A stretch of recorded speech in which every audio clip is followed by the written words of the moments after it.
नमस्कार मित्रों, मैं अवनीश कुमार, उत्क्रमित मध्य विद्यालय अजगरवा पूरब, प्रखंड पकड़ी दयाल, जिला पूर्वी चंपारण, टीचर्स ऑफ बिहार के ई संग्रह में आपके बीच पुनः एक बार नई कहानी लेकर उपस्थित हूँ। कहानी का शीर्षक है टिप टिपुआ। भुवन रोज रात को सोने से पहले दादी से कहानी सुनता। दादी रोज उसे तरह तरह की कहानियां सुनाती। एक दिन मूसलाधार बारिश हुई। ऐसी बारिश पहले कभी नहीं हुई थी। सारा गांव बारिश से परेशान था। दादी की झोपड़ी में पानी जगह जगह से टपक रहा था। Tip tip tip tip. इस बात से बेखबर पोता दादी की गोद में लेटा कहानी सुनने के लिए मचल रहा था। दादी खींचकर बोली, अरे बचवा, का कहानी सुनाए? इस टिपटिपुआ से जान बचे तब ना। पोता उठकर बैठ गया। दादी, यह टिपटिपुआ कौन है? टिपटिपुआ क्या शेरबाग से भी बड़ा होता है? उसने पूछा। दादी छत से टपकती हुई पानी की तरफ देखकर बोली, हाँ बचवा, न शेरवा के डर न बघवा के डर, डर तो डर टिपटिपुआ के डर। संयोग से मुसीबत का मारा एक बाघ बारिश से बचने के लिए झोपड़ी के पीछे बैठा था। बेचारा बाघ बारिश से घबराया हुआ था। दादी की बात सुनते ही वह और डर गया। अब यह टिपटिपुआ कौन सी बला है? जरूर यह कोई बड़ा जानवर है। तभी दादी शेर बाघ से ज्यादा टिपटिपुआ से डरती हैं। इससे पहले कि वो बाहर आकर मुझ पर हमला करे, मुझे यहां से भाग जाना चाहिए। बाघ ने ऐसा सोचा और झटपट वहां से दुम दबाकर भाग चला। उसी गांव में भोला भी रहता था। वह भी बारिश से परेशान था। आज सुबह से उसका गधा गायब था।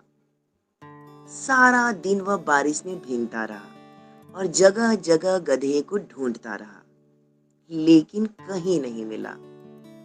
भोला की पत्नी बोली, जाकर गांव के पंडित जी से क्यों नहीं पूछते? वे बड़े ज्ञानी हैं। आगे पीछे सबके हाल की है उन्हें खबर। भोला की पत्नी की बात जच गई। अपना मोटा लठ उठाकर वह पंडित जी के घर की तरफ चल पड़ा। उसने देखा कि पंडित जी घर में जमा बारिश का पानी उलीच उलीच कर फेंक रहे थे। महाराज, मेरा गधा सुबह से नहीं मिल रहा है। जरा पोथी बांच कर बताइए तो वह कहाँ है? भोला ने बेसब्री से पूछा। सुबह से पानी उलीचते उलीचते पंडित जी थक गए थे। भोला की बात सुनी तो झुंझला पड़े और बोले, मेरी पोथी में तेरे गधे का पता ठिकाना लिखा है क्या, जो आगे पूछने? अरे जाकर ढूंढ किसी गढ़ई पोखर में। और पंडित जी लगे फिर पानी उलीचने। भोला वहां से चल दिया। चलते चलते वह एक तालाब के पास पहुंचा। तालाब के किनारे ऊंची ऊंची घास उग रही थी। भोला घास में गधे को ढूंढने लगा। किस्मत का मारा बेचारा बाघ टिपटिपुआ के डर से वहीं घास में छिपा बैठा था। भोला की नजर बाघ पर पड़ी। अंधेरा और बारिश के कारण साफ दिखाई नहीं दे रहा था। भोला को लगा कि बाघ ही उसका गधा है। उसने आओ देखा न ताओ और लगा बाघ पर मोटा लठ बरसाने। बेचारा बाघ इस अचानक हमले से एकदम घबरा गया। लगता है यही टिपटिपुआ है। आखिर इसने मुझे ढूंढ ही लिया। अब अपनी जान बचानी है तो यह जो कहे चुपचाप करते जाओ। बाघ ने मन ही मन सोचा, आज तूने बहुत परेशान किया है। मार मार कर तेरा कचूमर निकाल दूंगा। ऐसा कहकर भोला ने बाघ का कान पकड़ा और उसे खींचता हुआ घर की तरफ चल दिया।